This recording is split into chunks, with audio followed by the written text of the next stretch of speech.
Bonjour à tous, alors dans cette vidéo on va aborder la mise en œuvre maintenant d'un peu tout ce qu'on a fait. Donc la simulation je l'ai importée dans le filtre en faisant attention, vous savez, que les fonctions de transfert soient bien respectées. Donc le but ça va être de se remettre en extérieur, de claquer des mesures et de voir si on a effectivement les réponses qu'on attend, qu'on avait simulées dans V2XCAD. Par contre, avant ça, une petite aparté.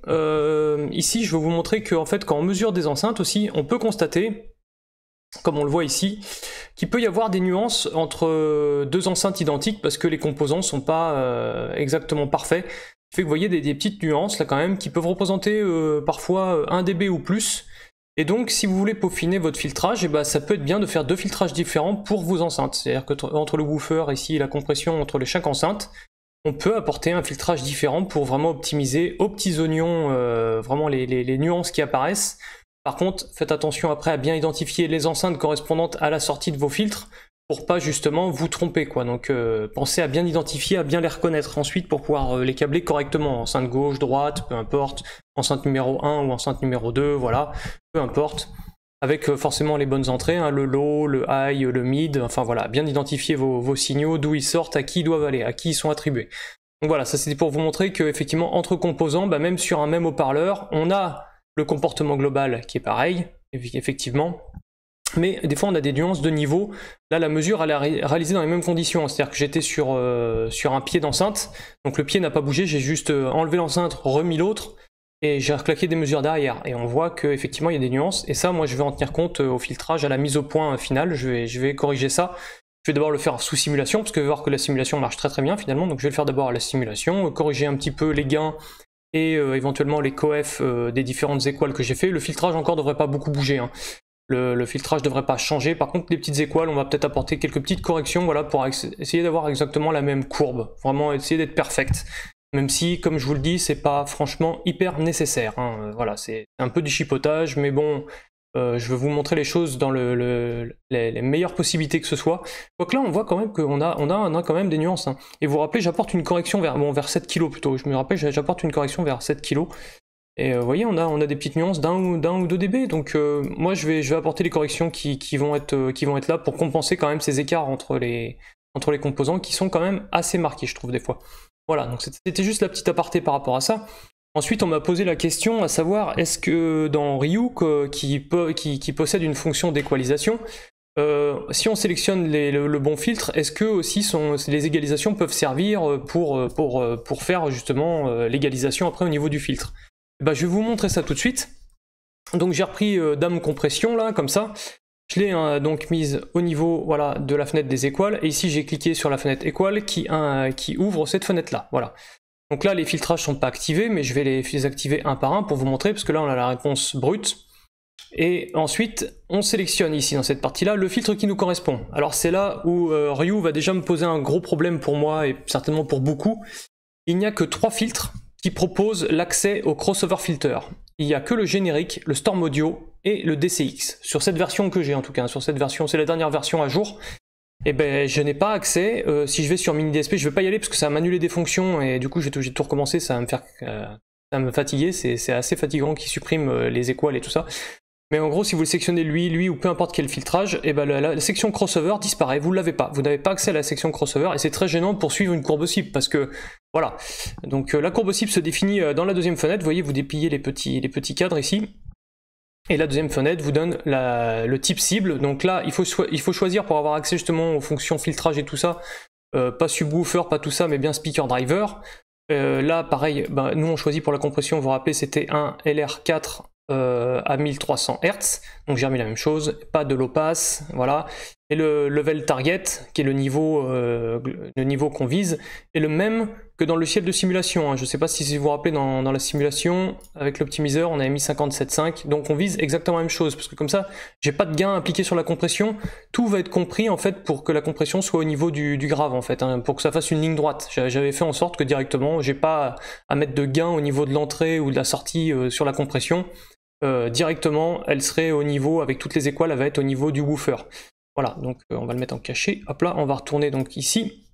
Ce qui nous intéresse, donc là j'ai activé les fonctions, donc j'ai rentré les mêmes fonctions que j'avais rentrées forcément dans V2XCAD, hein. Donc le BCL.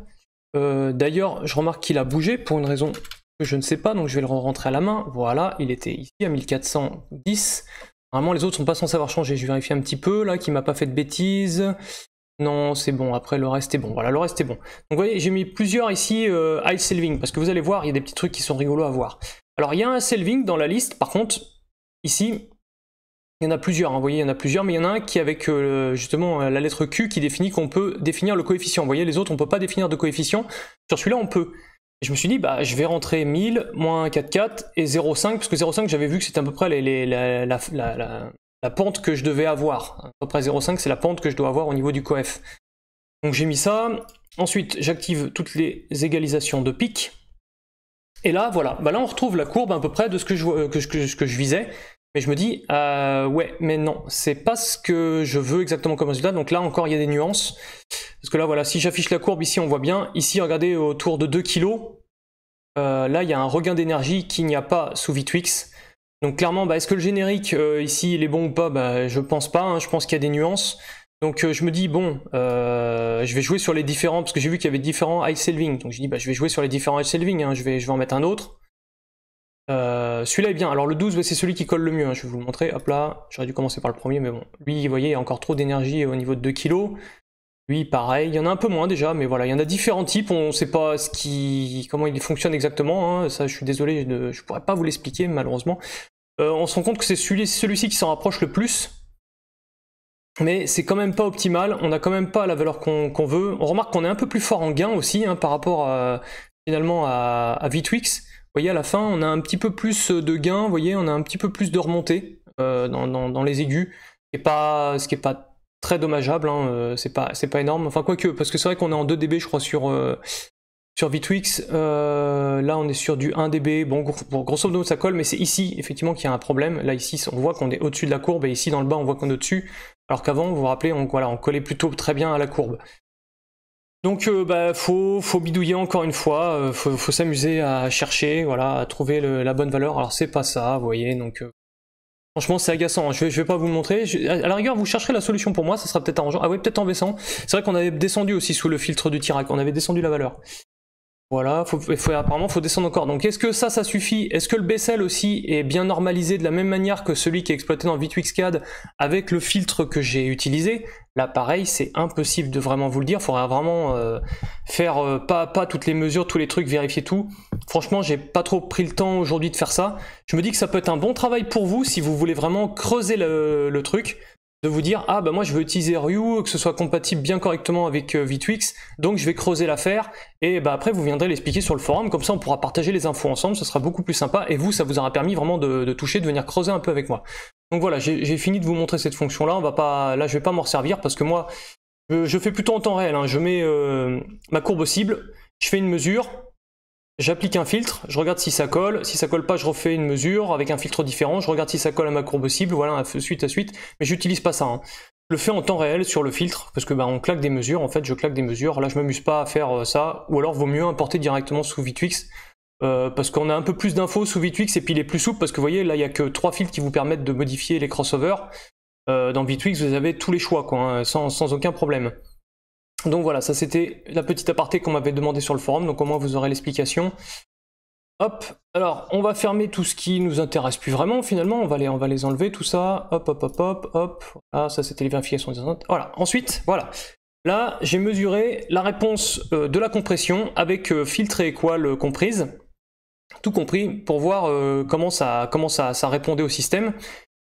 Et là, ben là, on peut aussi se servir de l'équal, donc là je vais vous remontrer, j'aurais peut-être pas dû le fermer, mais là je vais vous le remontrer, de toute façon quand on le rouvre, voilà, il s'applique. Et puis il a gardé en mémoire, c'est très bien, il a gardé mon LR3, mon LR4, je veux dire à 1300 Hz, et regardez, là voilà, là par contre j'ai exactement ce que je veux, là oui d'accord, là j'ai la réponse, la même que ce que j'ai dans mon logiciel de simulant, on se rend compte que ouais, j'ai les mêmes niveaux, voilà, là je retrouve grosso modo ce que je cherchais, je l'ai là, ici, hein. Là, regardez, on est globalement vraiment très bon, à petites erreurs de mesure, mais là je retrouve mon creux, là je retrouve la petite bosse que j'ai ici, le creux derrière, la petite bosse par-dessus, enfin là on se rend compte que là, oui, à l'erreur de mesure près, parce que quand vous mesurez 2 fois d'affilée, vous savez, vous avez des petits écarts dû au bruit ambiant, dû à la précision de la mesure et tout, peu importe, mais là j'ai ma fonction, là elle est bonne, elle est parfaite, il n'y a rien à dire, je peux le vérifier en temps réel sur Roux et Wizard, donc il n'y a pas de souci. Là, ce que j'ai mesuré, c'est bon. Donc après, j'ai mesuré aussi le passe bas, donc je le vérifie pas, mais je sais qu'il est bon, hein, je vous le montre pas, mais il est bon aussi, hein, on suit bien mon LR4 à 1300 Hz, dit parfait.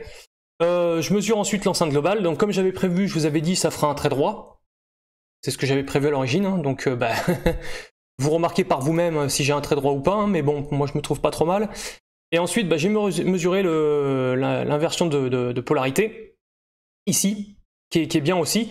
Mais est-ce qu'on a vraiment un bon fast tracking? C'est ça la question qu'il faut que vous vous posiez, parce qu'on a un reverse, effectivement, le reverse est relativement propre. Hein. En plus, je suis pas fenêtré, hein, là, j'ai pas fenêtré, et j'ai gardé aussi le délai entre le micro et l'enceinte, hein, ce qui fait que si j'affiche la phase, vous voyez, ça fait une pagaille pas possible. Mais justement, limite, on va le faire ensemble, regardez, parce que là on a la distance micro enceinte. On va supprimer justement ce délai dû à la distance micro-enceinte, on va le faire, comme ça on va voir la vraie phase au moins. On fait Shift IR, hop, ça je vais vite, et voilà. Et bah là, j'ai ma vraie phase. Et regardez, oh bah c'est magique, on est à 1347. 1347, ça correspond à peu près là où se croise 1340, bon je suis plutôt à 1376, vous voyez, pour la coupure ici. Mais bon, 1347, ma phase a bien une rotation à 180 degrés, comme tout LR4. Quand on les respecte, ils ont une rotation de phase ici très précise, donc là il n'y a pas de souci, je l'ai.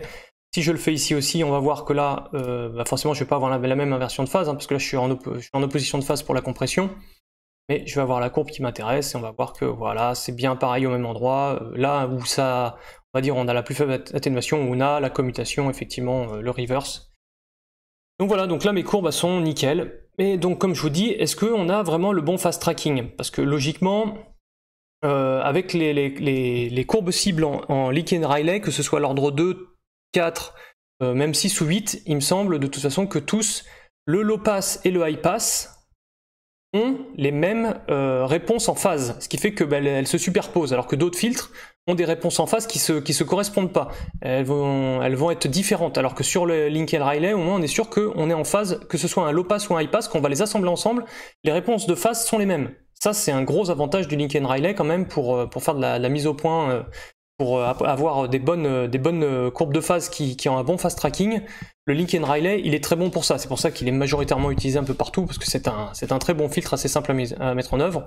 Après, il y a des quasi-optimaux qu'on peut essayer aussi. Hein. Vous faites du but 3 avec du BES 2 ou BES 4. Pour les tester, voilà, vous appliquez les délais par rapport au quasi-optimal. Vous regardez que vous avez votre phase tracking qui est plutôt bon, mais vous verrez que quand même le filtre LR offre quand même un gros avantage au niveau des phases, parce que le pass haut et le pass bas ont des phases qui sont identiques, qui se superposent. Donc, comme je vous disais, là on peut vérifier que la phase, on va vérifier le fast tracking. Et pour vérifier le fast tracking, en fait, il faut mesurer justement séparément alors je vais enlever la phase pour qu'il y ait un peu plus de visibilité quand même. Eh bien, on mesure justement séparément la réponse de la compression et la réponse du woofer. On va dans les overlays, et dans les overlays, on sait que notre fréquence de raccord, elle est vers 1,3 kg. Vous vous rappelez, c'était 1,3 kg. Donc ici, on va changer un peu les échelles pour voir un peu mieux ce qui se passe. Donc on va se mettre à 800 par exemple. Ici, par exemple, on va se mettre à 3 kg, par exemple, pour zoomer un peu la zone qui nous intéresse. Eh bien, regardez ça. C'est pas merveilleux. Donc là, je suis 1,3 kg, je suis ici, en fait. Hein, normalement, enfin, 1,3 kg 170, ma fréquence de coupure, elle est plutôt quelque part par ici. Vous voyez, la courbe de phase du woofer et de la compression, ici, elle se superpose parfaitement. Elle se décale un peu plus vite là dans le bas, à la rigueur, mais ici, au moins, c'est parfait.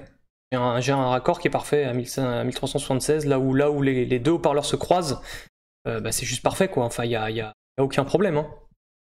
Là, ma mise en phase et mon fast tracking et mon reverse sont excellents. Et donc le logiciel V2X nous donnait bien la bonne info. Hein. J'ai calé exactement le délai que j'ai calé ici, et on voit le décalage qu'on a aussi dans le grave ici. Donc ici, c'est que ça intègre, là j'ai encore la distance micro, forcément micro haut-parleur, donc la phase tourne plus. Mais ça n'empêche pas de voir ce qu'on fait, hein. Ça n'empêche pas de lire, d'avoir une lisibilité, de voir que les courbes se suivent bien. C'est juste que voilà, là j'ai pas fait les IR estimate délai, parce que l'IR estimate délai, il faut le faire pour l'un et appliquer la même valeur pour l'autre. Hein. Faut pas le faire pour l'un et pour l'autre, parce que là sinon Ryu va vous mettre des valeurs différentes, et c'est pas bon, faut conserver les mêmes valeurs, vous vous rappelez de ça. Donc voilà, de manière relative, il faut qu'ils aient le même écart. Hein. Donc ici, on est parfait. Donc y a rien à dire, y a rien à dire. Donc voilà, donc là je vais enlever ça pour l'instant. Hop, je vais retourner sur vous. Et ben après, quand on a fait ça, quand on a fait justement, que je vous dis, on voit la réponse globale de l'enceinte et quand on fait le reverse, c'est qu'on a contrôlé que le fast tracking était bon. Qu'est-ce qu'on fait? Et ben on écoute. Voilà, bah là c'est le moment d'écouter son enceinte. Et oui. Donc j'ai fait des petites écoutes en extérieur et comme je m'y attendais, parce que je connaissais un peu l'enceinte. Déjà j'ai contrôlé que le BSC, vous vous rappelez le BSC, j'avais essayé de dire qu'il était, j'avais appliqué un BSC d'à peu près 4 de mémoire, moins 4. Et en écoutant l'enceinte, je me rendais compte que effectivement je manque de grave, de percussion dans le grave, de kick vraiment qui tape, un peu le grave qui tape, parce que c'est le 10 SL51, ce HP il descend pas trop, surtout que moi j'ai un volume de caisse qui est de, on va dire 25 litres, alors qu'on pourrait lui mettre un peu plus pour gagner justement un peu d'extension dans le grave. Donc je sais que j'avais un petit peu, pas sous-litré, mais j'avais pris un litrage un peu faible pour lui si je voulais étendre la bande passante dans le bas, mais j'avais choisi un accord bas, parce que ça me permettait de booster justement au niveau de l'accord de l'évent, pour que ce soit l'évent plutôt qui envoie du rayonnement plutôt que le HP. Et après, je savais que je pourrais gérer avec un filtre passe haut pour limiter les fréquences subsoniques, pour éviter qu'il y ait trop de débattement aussi. Donc je savais ce que je faisais. Donc là, effectivement, ça manquait de grave, mais je voyais que le BSC était bien corrigé. J'avais bien pris la bonne valeur, et je me rends compte que le bas médium, quand j'entendais une guitare basse, voilà, dans les accords bas ou les sons bas, j'entendais que même si j'avais pas effectivement la cogne que j'attends, si on met un peu d'électro et tout ça, je l'ai pas, je sentais que sur l'équipe tonale ça allait un peu. Autre chose que je savais, c'est qu'en montant si j'allais monter le son pour envoyer du spell, parce que c'est des enceintes de sonorisation, je savais qu'en montant le son, j'allais avoir aussi une sensation un petit peu d'agressivité, de désagréable. Il y a beaucoup, le médium aigu devient vite agressif. C'est la compression qui est comme ça, parce que pourtant elle a une bonne réponse en puissance, mais je sais que je vais devoir raboter le haut. Donc c'est ce que j'ai fait par la suite. Par la suite, je suis venu appliquer en fait des égalisations. Donc là, on la voit pas encore apparaître, on verra après, mais j'ai refait des mesures après égalisation. Donc j'ai rajouté un high saving à 1000 Hz. Donc attendez, on va le voir directement dans le Tirac. Hein. J'ai appliqué ce que j'ai appliqué dans le Tirac. Voilà, j'ai remis un high saving, donc on voit la forme ici. Hein, vous voyez, quand on clique sur les... Hop, là on voit, vous voyez, en effet un peu de transparence, on voit les effets des équales qu'on applique. Et moi j'ai réappliqué donc à 1 kg, avec un coefficient très faible, hein. Là faut mettre un coef pour vraiment que ce soit une pente très très douce, hein. C'est ce que je voulais. J'ai fait carrément moins 5 dB, hein. Au début j'avais testé moins 4, j'ai dit je peux encore tirer 1 dB, je suis sûr que je manquerai pas d'aigu et ça va rendre l'enceinte très douce, même si je monte le volume, ça sera pas gênant. Donc j'ai fait ça. Et au niveau du grave, effectivement, là lui je lui ai apporté comme prévu un bon boost de 5 dB, hein. Faut pas hésiter, avec un coef de 1. Assez large quand même, hein, pour apporter vraiment vous voyez, une grosse réponse dans le grave. Et derrière, par contre, je savais que c'était impératif de placer un filtre passo. Là, je l'ai mis à peu près à 40 Hz en Butterworth de 4e ordre. Hein, j'ai mis un Butterworth 24 dB par octave. Parce que là, faut vraiment y aller, hein, faut pas avoir peur. Parce que sinon, là, là le HP, vous allez le casser. Hein. C'est un 10SL51, il a un assez faible X-Max. Le X-Mesh doit pas être très loin du X-Max sur ce genre de haut-parleur. Je pense qu'il n'y a pas énormément de débattement avant que ça talonne. Donc voilà, donc j'ai vite corrigé le tir en mettant un passe haut.